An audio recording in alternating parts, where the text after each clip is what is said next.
Hi, welcome to Shelley Live. I'm Shelley Carter, owner, founder, public speaker, and teacher of Alder Healing Center. Shelley Live, the place where magic happens.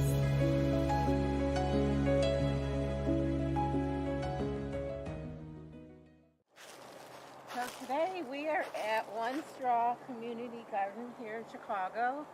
It's a gorgeous day out. Too bad you're not here with us. And it is a certified wildlife habitat also. So let's go for the journey.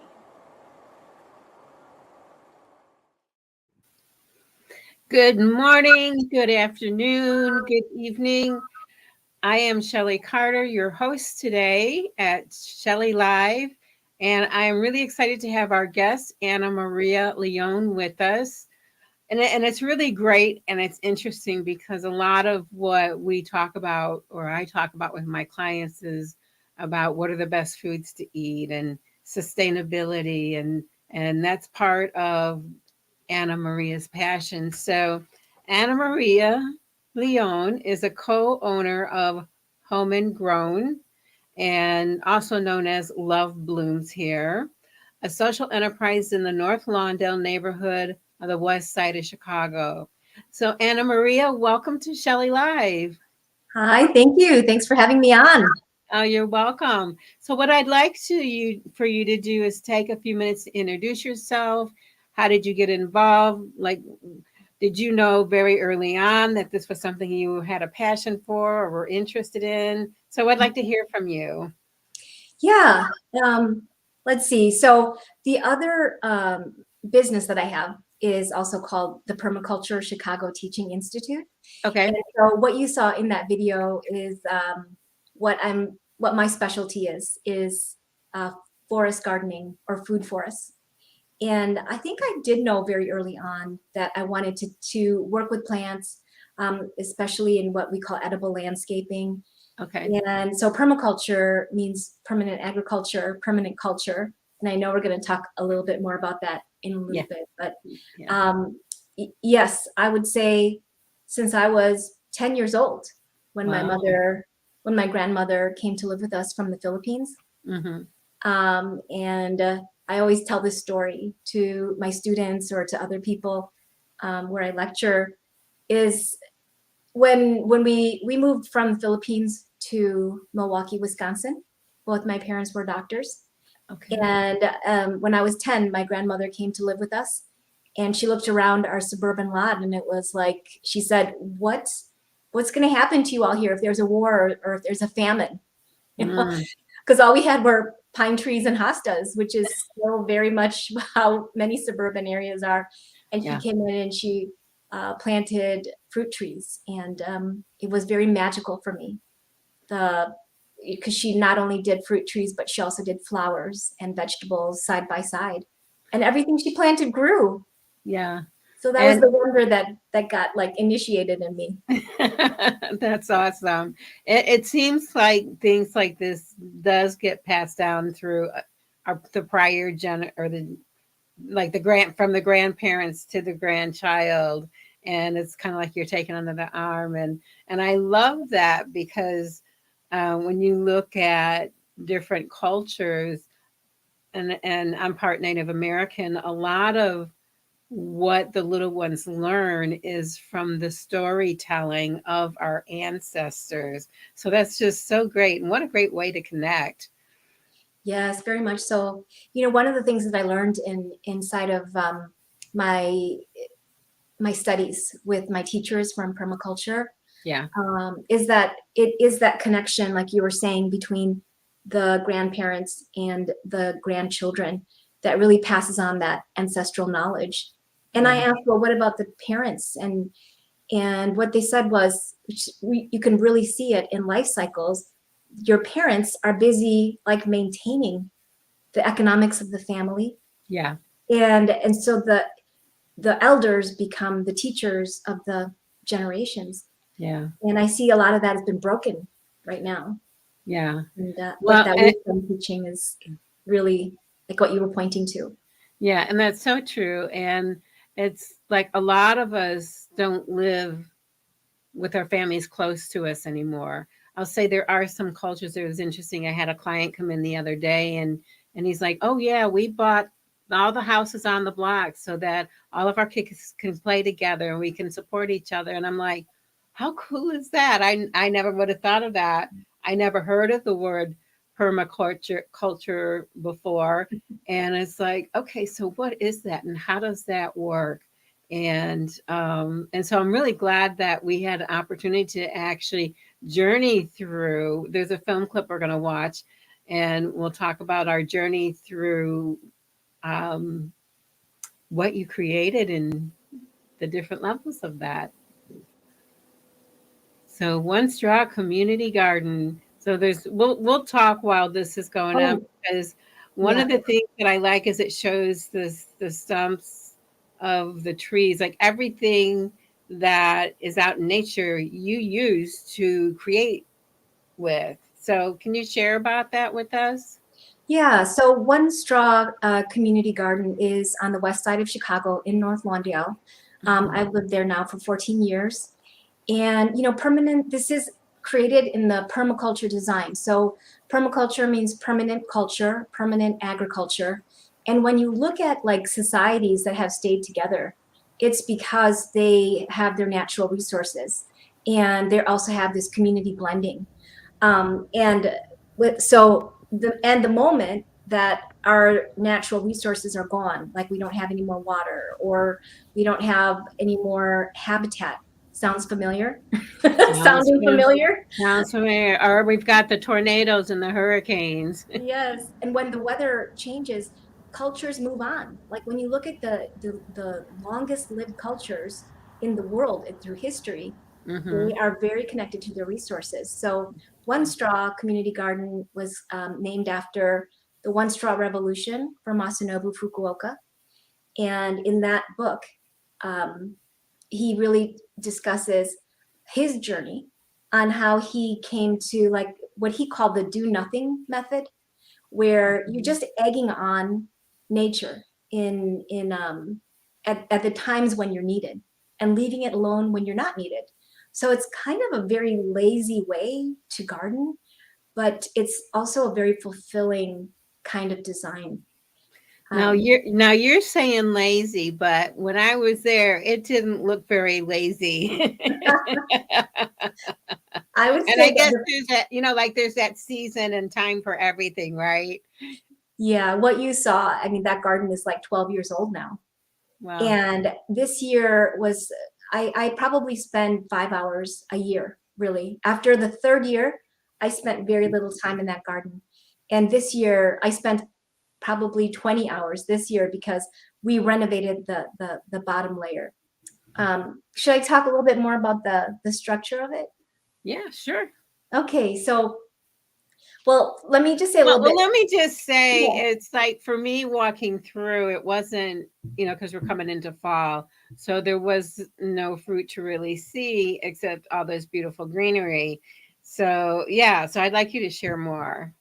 Yeah, so before I do that, let me share a little bit about my journey into how I got there.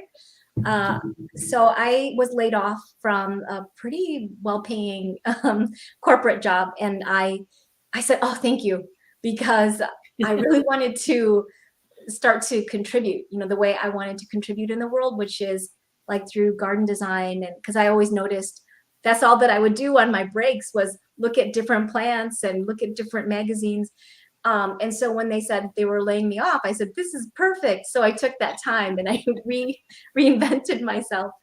And I took on being master gardener with the Oh, Illinois Extension. And I right. said, oh, this is really great. But I'm sure there's something deeper. There's got to be something deeper. And then I started reading more books. And I read this book called Food Not Lawns. And I think it's either Food Not Lawns or Food Not Bombs. Anyway, Ooh. by Heather Jo Well, Flores. either one of those sounds interesting. It was very interesting, and I saw this word. It said permaculture, and that's when I went down my rabbit hole because it was like, what is that? And the more and more that I read about it, it was very Mhm. indigenous. Like it's based on indigenous cultures. They took the best agricultural practices around the world And the term was coined by Bill Mollison and David Holmgren in Australia. But their contribution was taking what indigenous people have been doing since forever and creating forest gardens. And so I got my certification. Oh, okay. And then I said, okay, what's the big deal about production gardening? So then I got another certification through the Chicago Botanic Garden, the Windy City Harvest Program. Okay. And I spent a summer learning about production gardening over at 26th in California. And I said, I don't like this. I don't like production gardening. It's too labor intensive. So I really have loved forest gardening. So can you explain a little bit more about production gardening? Is that where you're constantly gardening and, you know, moving plants around, or? Yeah, production gardening. You're talking to somebody. Now, my mom was a floral designer, but even my inside plants don't last very long. If that gives you an idea where I'm at.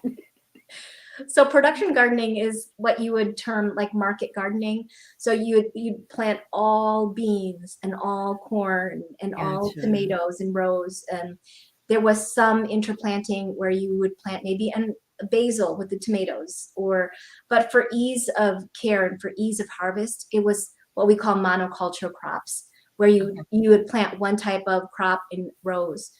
And then it was hard. I mean, farming is really hard. And so I would come home to my forest garden, which had 8 layers. You have your overstory garden, your overstory tree, then your understory, which is normally a fruit tree. And then you have your shrubs, which could be like raspberries and, you know, June berries. And then your perennial crops, which for me was my tomatoes. Well, they're not perennial, but you have like your herbaceous layer. And then you have your ground cover, which is strawberries or your herbs, like your thyme. You have your root crops. And then you have vines. In my backyard, I had all of those layers. And the vines were grapes. So I'd come home from the production gardening, the market gardening, really just wiped out. And I'd sit on my chair and I'd pick a pear and I'd chomp on the pear. And then I'd come down and, you know, pick up an herb. And it was the experience was so different. Yeah. Yeah. It sounds delicious, different, not just different. But I think until I met you, like all the gardening I've done in the past, we created a bed and, you know, with the wood around and created a bed with a screen around so little animals wouldn't get anything. And that was my sense of gardening. I had no idea that you can garden in layers and have it be as a landscape for your home or your work or wherever you're at. So, is there anything else you want to say about that? Yes, I think especially given where we're both really committed to impacting the world, right? And climate, for me in particular, climate. And I also wanted to make sure it was beautiful. I think that it is being able to take our mini plots in the city, even in the suburbs, and creating like a Garden of Eden. I love what you say here, take a journey through the Garden of Eating. Well, I was going to put eaten, EATIN, and I'm like, no. But what if you could do that? And you actually can do that. Like, you know, from the very beginning, when I step into my house from the front door to the back door, I can literally grab things that I can eat. But it goes even beyond just humans eating. It really is providing habitat that, like you saw, for the birds and the insects and little mammals and, you know, even bigger mammals and bigger birds. Are you talking about us? No, I'm talking about more so like the raccoons and the squirrels. But that's another piece of the pie that happens when you garden. You do bring in other critters that we share the world with, whether you like it or not, right? Yeah. Speaking of critters, and I know this is heading left a little bit. so there's been talk. I lived one place where they had an overrun of skunks, and another place where coyotes was around, so you had to be careful where your animals are, and people were getting upset about all of this and their dogs missing, or that type of thing. And it's like, wait a minute, stop, put a hold on it. They were here before we were. So we're actually invading their territory versus the other way around. So I Yeah. just that just popped in my head. So Yeah, I have clients because I design people's backyards and front yards. We also hold classes so that people can do it for themselves. But many clients have a very romantic view of gardening. And then, we bring in peach trees and grapes, and then all of a sudden they go out into their yard and they see an opossum hanging upside down from eating their grapes, or a squirrel that takes one bite of their peaches and just leaves it. And then there's that upset. And then reality really steps in. So I do have conversations with clients and let them know, okay, this is what you can expect. You can't expect wasps and bees and, yes, the beautiful butterflies, but it does attract other things. yeah. And are you willing to be with that? So Yeah. And if they're not, then how do you handle that? How do you work with them with that? then we Be able, don't put in the fruit trees. We do a lot of okay. ornamental trees that will bring in pollen and nectar. But then Okay. I have clients who ask, can you create gardens that will only bring in the butterflies and not the bees? It's like, Oh, no. doesn't quite work that way. Yeah, so it's a lot of education back and forth. And then there's real things that people deal with. Some people are really allergic to bee stings. So you Right. then do less nectar producing plants and more foliage plants. So there's a solution for everything. Yeah. So while we're on today, if you have any comments, it looks like we have some comments here. So while we're on today, please leave your comments and we will address those. And if you have any questions or something you want to contribute, we'd love to hear from you. Please like and subscribe, ring the bell for future shows that we're doing. So, when is the bar time to?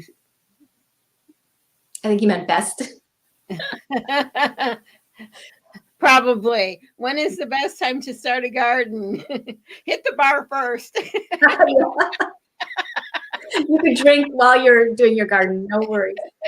Sometimes that's really good. So when you create a permaculture's garden, okay, when I teach my permaculture design, the very first thing you do is you sit in your garden. Now you can have your beer and your drink and just look around. Like, Yeah. that's the very first thing you want to do, is observe and then interact with it.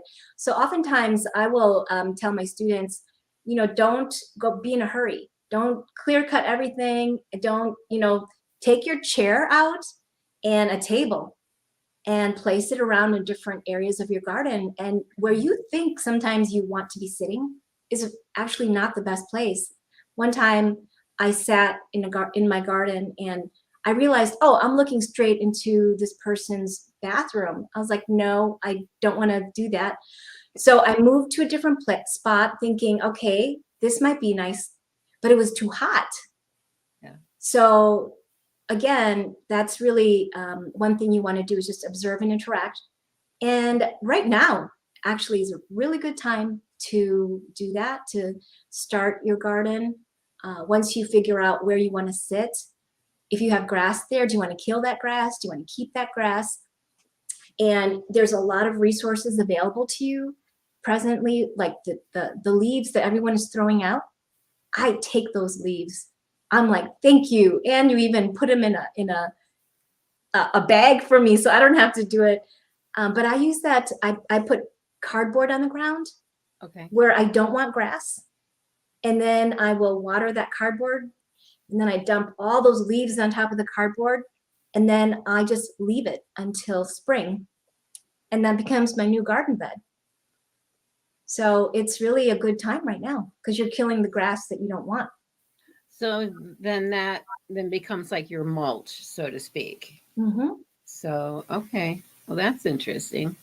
Yeah, like have you ever picked up the like cardboard that you left on the grass and then Yeah. you open it up? What's under there usually? Bugs. Yeah. Look, the worms, the bugs, the roly-polies, because they're eating that cardboard, but I think it's like a gift too because the worms are coming up and down and they're making that they're tilling the ground for you. Now, okay, so one of the things you talked about is, and we're going to play a piece on this, but your wood chips, you don't put where the plants are. So, because it takes away the the nitric oxide from it. So, I'm imagining this only because I don't know much about planting. So the bugs and the roly polies and all those guys, they're putting nitrogen into the soil or bringing it up so I can get it.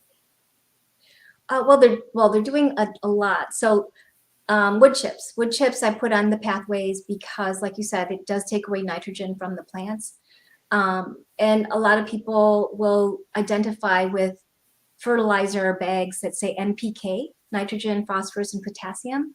But there's also like macro and micronutrients that are needed for plants. Okay. But the biggest one, yes, is nitrogen. So using wood chips as your pathway is really great. And then I use the leaves for the regular plants, like the shrubs and the trees. So right now, if you want to bag up your leaves and put them in black garbage, plastic garbage bags and leave them overwintered, by springtime, you can then put them back onto your garden beds, and then that could be your leaf mulch. Gotcha. See, what happens with the perennials is when we put the wood chips on top of perennials or wood mulch, it actually eats away at their crown, and then over time, your perennials will rot. That's, I know so many people that put the wood chips all around. Yeah, you want to use leaf mulch, and so if my husband is Roy Diblick, and he is a very big proponent of not using wood chips on top of perennials, but using leaf mulch. Okay. And I know sometimes he's given his lecture, and landscapers will walk out of his lecture because that's what we're taught. We're really taught put wood mulch on everything, and there's a time and place for that too. Okay.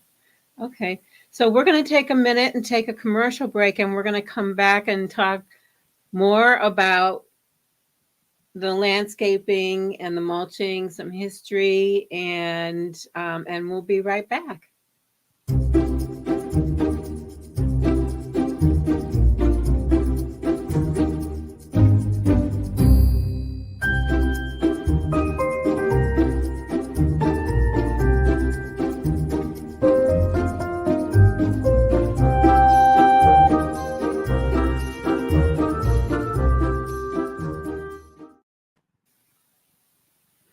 So I think because of the winds, we're having some technical difficulties with the consistency of our internet connection.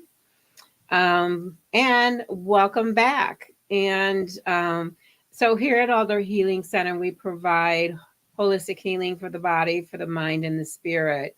And when one part of you is out of balance, there's going to be another part out of you. So if you just address the physical, but you don't address the emotional or the spiritual part, it's kind of like having a spoke out of a bicycle tire missing. It's not going to get you anywhere real fast. It's just going to be limping along. So one of the things we're masterful is bridging the body, mind, and spirit together so you become whole and at peace with yourself. So the more you're at peace within, the more at peace will be out. And that's why I believe being out in nature, I'm a nature spirit. So that's why I believe being out in nature is one of the best things we can do for us, because it not only can feed us physically, it can feed our soul, our spirit, and really help us get to our happy place, which a lot of people are still struggling with finding that peace. So, Anna Maria, Mhm. there's things you have going on right now, and I know that you teach your classes, and I'll let you talk about your classes, what you have going on, how people can reach you if they would like assistance with setting up their own personal living, feeding, permaculture garden. So go ahead. Yeah, so yeah, you can just email me at amjleon5@gmail.com or text me 414-339-5537. I'm very accessible. This is really what I love. I can talk about permaculture and design all day long. So right now we are gathering people who would like to be certified as permaculture designers. And that consists of having 72 hours of a curriculum. It's like a standard curriculum. Okay. Ours, in particular, in the Permaculture Chicago Teaching Institute, focuses on urban permaculture.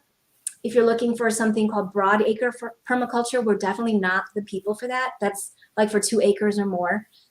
We really want to take a look at urban plots, urban size, under 2 acres. How can you create that? And then there's also, that's like a 6-month process, and then to get the certification. And then we also host 2 weekends, and in those weekend classes, it's more about your personal design.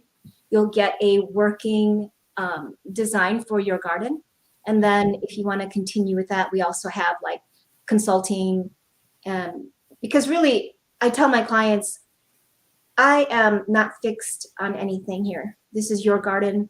You live here. I design something, I leave, and then you're left with what I designed. I'm not an advocate for that. I'm an advocate for having people understand the principles of permaculture design so that they have what's that phrase where you don't want to give somebody a fish, but teach them how to fish? Yes. Well, I don't want to create your garden. I want you to really get what is it that you want and tap into what's for you, what's magical for you. Yeah. And And so I think to add to that, that if it's your own creation, you'll be more excited about wanting to be out there and see how things develop and be more apt to. Um, I know myself, if I'm not the creator of something, then I'm constantly calling that person. Okay, now what do I do now? Versus having that own excitement within myself. yeah, So, yes. And I think that's what you all do too, like in the Elder Healing Center. mm-hmm. You Yeah, give people what's ideas, right, on how to heal, putting them on the right path, and yeah, then you're there for them. right. Yeah, and we're teaching them to teach themselves so they can teach others also. So it begins to be this huge, beautiful community of people supporting each other versus I'm doing this for me, and then everybody's by themselves in what they're doing. This is teamwork, and it's bringing that culture back of community. And a part of what I love about what you're doing is it really is getting the community involved. The one place we went to that was down the street where they were having like a festival. Mhm. What was the name of that garden? That one was, well, the festival itself was called the Sukkah Festival, and it Okay. was to celebrate the Jewish holiday of Sukkot. But that was called Love Blooms Here Plaza, and that's run by the Stone Temple Missionary Baptist Church. We have a cut flower farm there, Okay. and you really bring up something essential, because permaculture has 3 ethics, and the first ethic is taking care of the earth. The Hmm. second ethic is taking care of people. Yeah. And then the last ethic is sharing with the community. So and also the other thing about permaculture is it's not just creating gardens. It really is also about how do you live inside of your home? What kind of house Mm, are you going to create? Your spirituality and the education. What kind of tools do you use in your garden? yeah. Um, so yeah, it's a pretty wide reach. And many people who are permaculturists, we see ourselves as someone who's like an agent for integrating everything about nature into our lives. Yeah. One of my favorite artists that actually speaks to my heart, because again, I'm a nature spirit, is John Denver. And for those of you who may not be familiar with John Denver, almost all his songs had to do with nature. And one of my favorite shows was with Jacques Cousteau. And I used to get up at 2 or 3 at night so I could watch his program. That's how much I loved what his work and what he did. And in one of and he had his boat called Calypso. So John Denver wrote a song, Hi Calypso, for those of you that may know that. We're dating And ourselves, Shelley. I love John Denver. I love that song. I love that. oh yeah, it sometimes it makes me want to cry, but part of what it talks about is we won't know ourselves unless we know the ocean, unless we know the water and what goes on inside of there. And I just look at, we talk about the sustainability of things and how we're connected in different ways to different things. It brings me back to John Denver's song of the High Calypso. So those of you who don't know, I encourage you to go take a listen to High Calypso by John Denver. So we do have another question here. What is a perennial? So perennial is it's a plant that will come back year after year. It now has a different connotation in the greening industry, where a plant is a perennial that lives more than 2 years.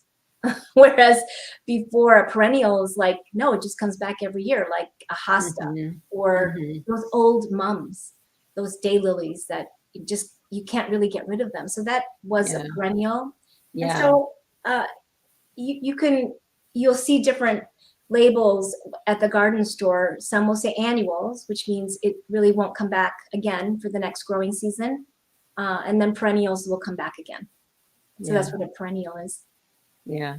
Doesn't make sense that after 2 years, then it has to be replaced. So um, Yeah, I, my mom would scour through books. It's like, okay, what's going to last the longest, and okay, how am I going to plant this, and that type of thing. well, that's So, part of like the sustainability that you're talking about. Is how do you plant a garden that's going to last a long time, and hmm, also you don't have to do much to it.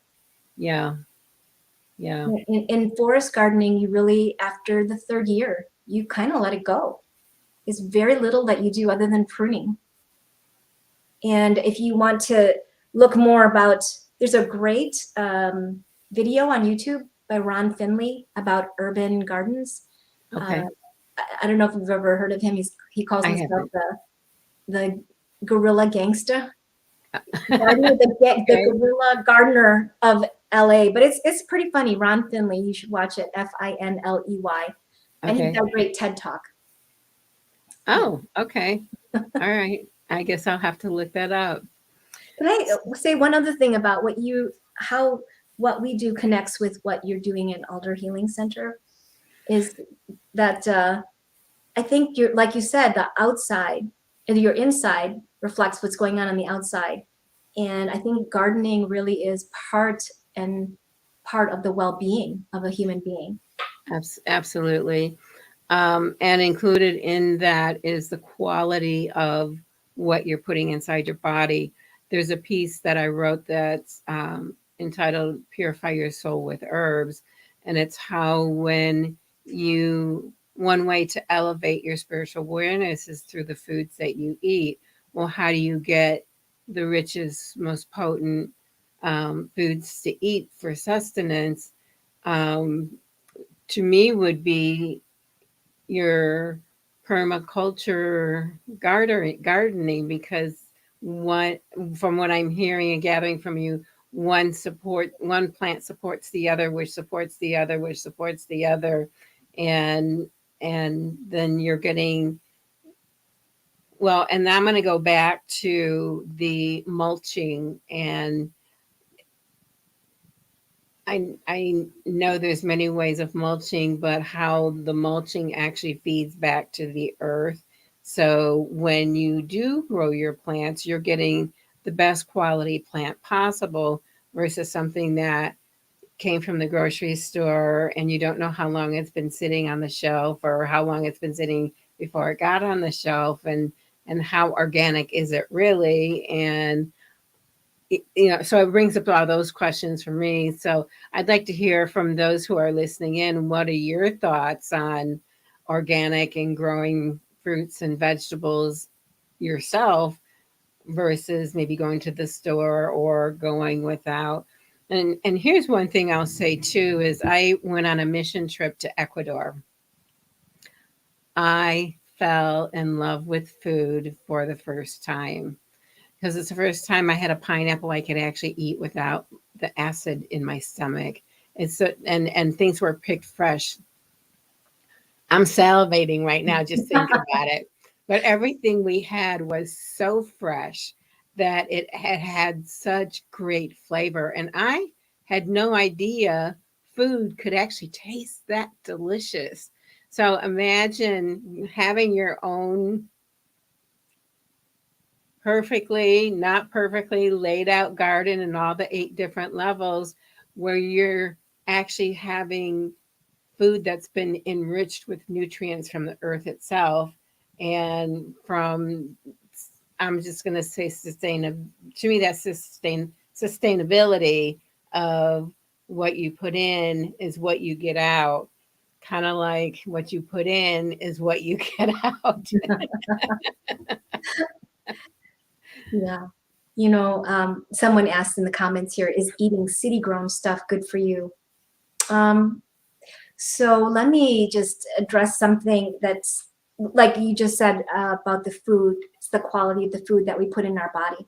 Yeah. And I'm so happy that the focus has changed on like what the food looks like to nutrient density. And now there's the other shift is that nutrient density of the food that we eat comes from the soil, the fertility of the soil. And the soil, we always say that you can tell the health of a community by the health of their soil. And it isn't the fertilizers that we put in the soil that makes our food. It really is the microorganisms, the life of the microorganisms, the worms, those little critters, what we call the microherds that are in the soil that gives the plants their nutrition. And so when your soil, the first 18 inches of topsoil is full of life for your fruits and vegetables, then there is a lot more nutrition that goes into your food. Gotcha. And in the city of Chicago, all soil is considered contaminated. So and that doesn't mean that all soil is contaminated. It's just when you look at building your garden, we begin with the premise that it's contaminated. So what you want to do is, if you're going to be digging in the earth and putting in your leafy greens or your eggplant or tomatoes, if you're going to go directly in the ground, we do encourage people to get their soil tested for contaminants. Otherwise, you can build it on a raised bed, and you want your raised bed to be at least 24 to 3 feet tall, so that it does not reach that the ground in your backyard or front yard. Now, for fruit trees, they did a study in Boston that if there was contaminants in the ground, that those contaminants don't go into the larger fruits like pears and apples and peaches, things like that. But where you want to be most concerned also is with your leafy greens. But I did speak to someone who's knowledgeable about this with lead poisoning. And of course, you have a lower threshold for young kids for lead contamination, but you get more lead in the soil that you touch. If you're gardening, definitely please use gloves. But we also get more lead from the water that we drink and the air that we breathe versus the soil that we grow inside of. So yeah, that's one thing I would say.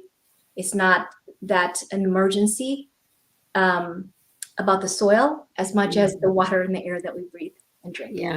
Yeah. Well, I will agree with all of that. Actually, I was going to say just the water, but there's so many chemicals put into our air and pesticides and things like that. And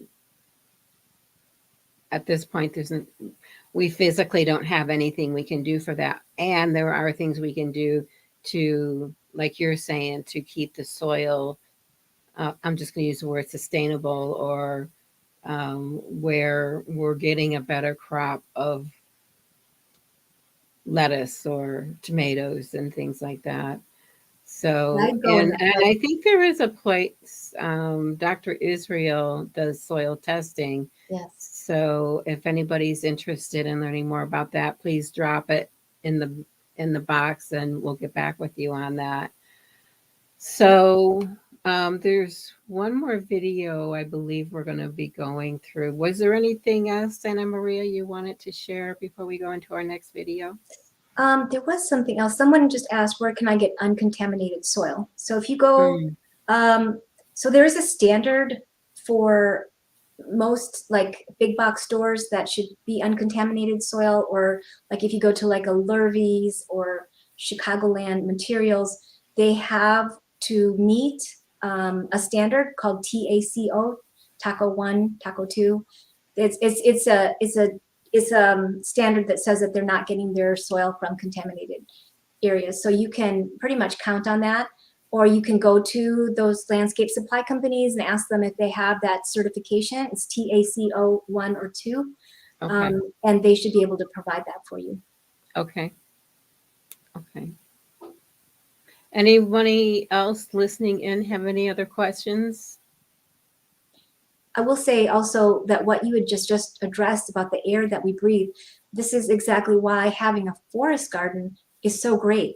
Like when you walked into the One Straw Community Garden, it was a completely different energy, but it also, the air quality is different because you do have so much, plants around you. So what you don't get in a regular garden, which is just a raised bed and some greens and fruits in there, when you start to combine fruit trees or shade canopy in that, along with the shrubs, the edible shrubs, you are getting more oxygen pumped out in there. All those roots in the soil, the living and the dying of the roots in the soil are feeding those microorganisms. So your entire environment is becoming healthier and healthier. And so are you, because you're exchanging, when you breathe out, they breathe in, and it's like this synergistic effect that you have in your garden. Yeah, I did notice, because I do have esophageal and lung issues.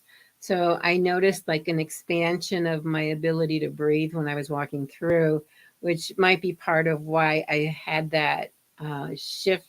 I could feel that shift in energy. And it's almost encases or encoves you into that lusciousness. So, yeah. So I think we'll watch that last video. A lot of the resources that we got for this garden came in as like free, or things that people were like throwing out. So like these wood chips, find your wood chipper guy. Knock on their truck as they're going down the street, because they're hey, can I have some of that? Really, because otherwise they have to pay a dumping fee. And just as a reminder though, like wood chips are really good for pathways. They're not great to put on your plants. Yeah. Because they take the nitrogen away from the plants. So use them for your pathways. Let's go on in, and you can even feel the difference in temperature. Well, and you can feel the difference in the energy shifts as you're walking through, which is quite interesting. Well, thank you, Comcast. And we're now at the point where we're coming to a close to the show. And those who are listening in, if you have any last minute questions for AnnaMaria, and AnnaMaria, if you have any last words you'd like to share with us. Yeah, I think a garden doesn't, it can, it is a respite for people. I know personally for me, wherever I have lived, I've always created a garden.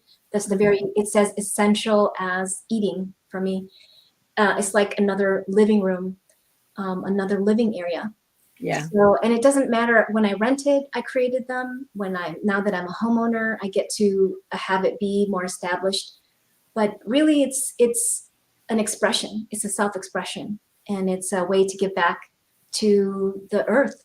Any garden that you build, anything that you plant into the soil, you are becoming one with the world.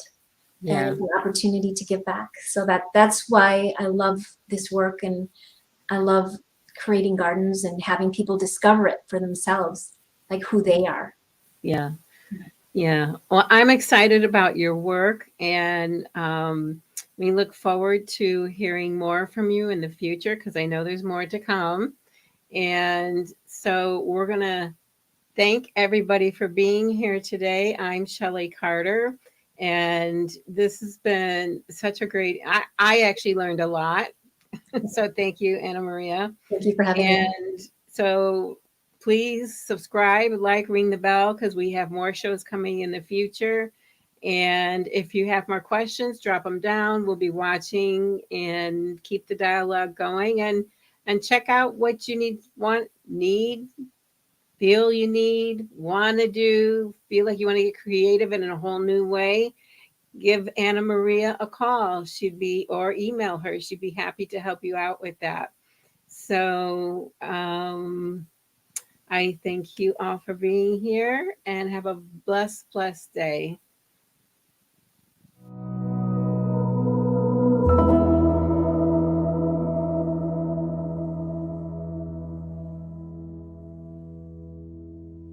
So come join us under the alder tree where magic happens.